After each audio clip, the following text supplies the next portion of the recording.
Hey everybody, Eagle Run 23 here. All right, so we are going to talk about the guns from the HBO show called The Last of Us.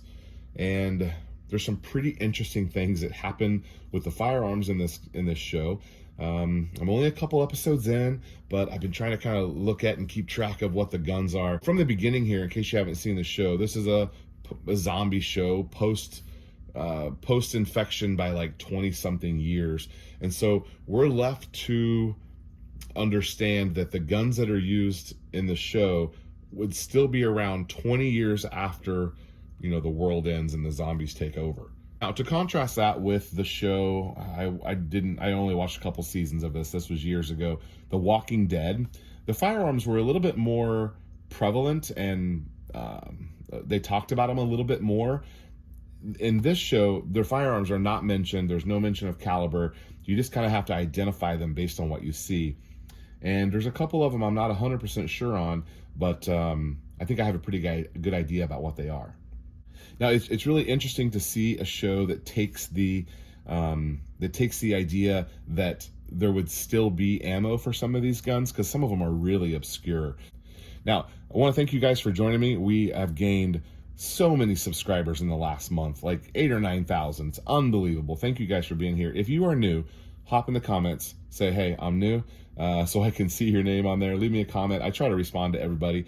If you want to just leave an emoji or something, that's totally fine. But anyway, thank you guys for watching. Thank you for commenting. Let's get to the list.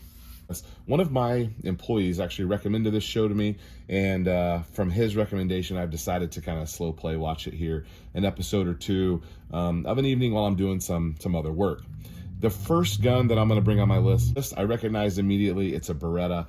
Big Beretta fan, but I know there's not much Beretta stuff on the channel right now. We're mostly doing different things. If you want to go back a couple of years, you can see there's a lot of Beretta content. We modified some 92s and did some fun stuff back with Berettas.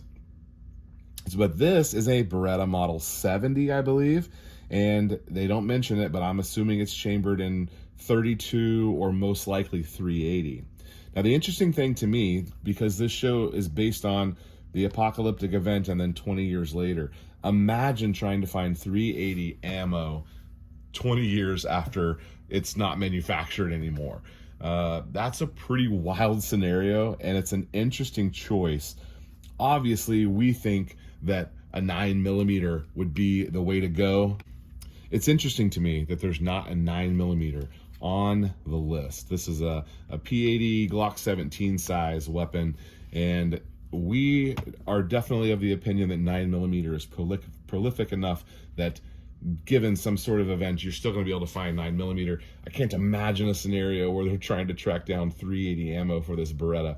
It's a beautiful gun. I don't own one, but I have shot one, and I enjoy those Berettas. So this Beretta 380 caliber, it might be a 32.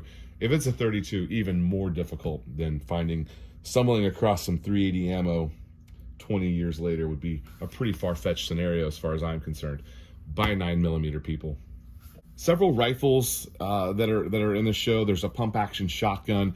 Now that is one that we can all agree, 12 gauge shotgun is a staple of a post-apocalyptic scenario. There's going to be 12 gauge available. Most people have a good pile of it, and it's one that I keep, both bird and buck, slugs, all sorts of stuff for the 12 gauge. And if you're making a list for yourself here, get a couple of different guns that shoot 12 gauge. Get something shorter that you can use around the house. Get something longer that you can go bird hunting with. Maybe fool around with a semi-auto one and a pump one. If you can only buy one, just get a pump action with like a 18-inch barrel. If you're not a hunter, you don't need anything longer than 18 inches. But 12 gauge pump is featured in the show. I'm assuming it's a 12 gauge. It looks like a 12 gauge. Some pretty cool scenes with a 12 gauge shotgun. And there's a couple of rifles that are on the list, both bolt action. And I find it really interesting in the scenarios that this bolt action is used. One of the scenarios that comes to mind right away that is a weird scenario for a bolt action, There's this guy played by Ron Swanson, and the Ron Swanson character in and of itself is really odd choice of what they did with him. But he's out in the middle of the street taking on a group of invading raiders that are not zombies.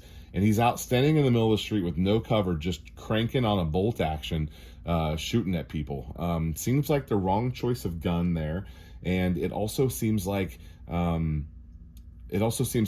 standing and firing a bolt action at people that are coming at you wouldn't probably be, they're shooting at him. Like, it wouldn't probably be a good idea. But there's a couple bolt actions. I know that the one of them that is the Remington 700, I'm pretty darn sure that's a 308. There's another scene later where he has a different gun, and it's actually Joel, who's kind of the star of the show. He's using a Winchester Model 70, I'm 90% sure. And I'm also 95% sure that it is 30-06. There is a glimpse where you can see the bolt closing on a round, and I'm pretty sure that's a 30-06. I have a little bit of experience with that caliber. I think I'm recognizing it properly. But even 30-06 is a bit of an odd choice. Now, I think that you could make a case that maybe a certain type of prepper could probably stockpile 30-06. It's a bit of an odd choice. Now, the 308 is a solid choice. There's tons of people who believe in that caliber as a NATO round, and they've got it stockpiled, and there's lots of different types of guns that shoot 308. So that one's not uncommon. I think that's a good choice. At 30-06, a little shaky. Now, of course, there's an AR-15, the dreaded black, scary gun. The AR-15 that's featured in this is likely a Colt. It looks military-ish, probably an M4A1, I would assume. It's got the rear optic on it. To me, is kind of what gives it away as more of a military choice.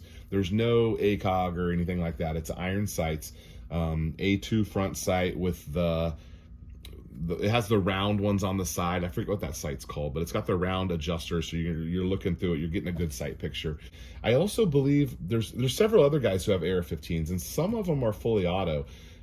You don't really get the idea that the one that Joel has is full auto.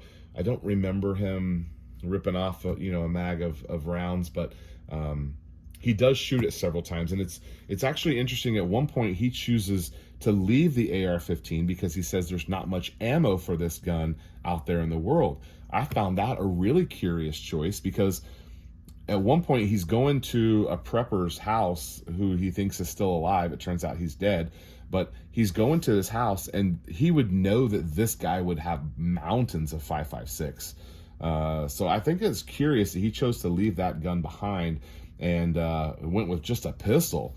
I believe it might have even been a revolver at a different time. He has several different guns at several different times.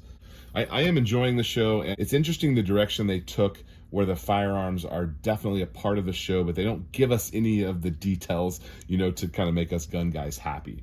Now, if you're a prepper, you probably have your 4.56 calibers that you're stuck on. I did a video on this probably 6 months ago about the calibers that I stockpile and that I keep and reload for, and kind of based on my system a little bit. And you can go back a couple videos and find that. I imagine there'll be a season 2, probably get some more good guns out there. That I can tell, there was no 22 featured in the show. Curious choice. I think 22 is probably a pretty staple round to have. Not probably very effective against, the zombies of the world. But the fact that the 9mm was not, like, there's no Glock that's featured. Like, there's no, M&P. Like, there's no handgun Glock that's featured, or either revolvers or that silly 380 that's out there. Anyway, so I'd like to know what you guys thought. Did I miss anything? Are there a couple of other guns that happened later in the series that I haven't got to yet? I'm going to leave you there. We're going to get to work on, since we have so many new subscribers, we're going to get to work on this white frame. The pieces that I ordered from Shadow Systems came in. They're looking pretty good here. This is kind of designed for a P80. It's a Shadow kit. So it's technically a Shadow trigger, although it doesn't look polished or like anything special. Maybe just the shoe is a little bit different. And we've got a good connector in there. And then I went ahead and ordered an extra block, an actual Shadow Systems block that's made for P80s. And I think that will be interesting as well. And then I got a new connector because we think maybe that connector was installed upside down, or maybe it's not quite tight enough because we're getting some trigger reset issues. So we'll be playing with that in a future episode. Make sure you're subscribed. Thank you guys for watching. We'll see you on the next video.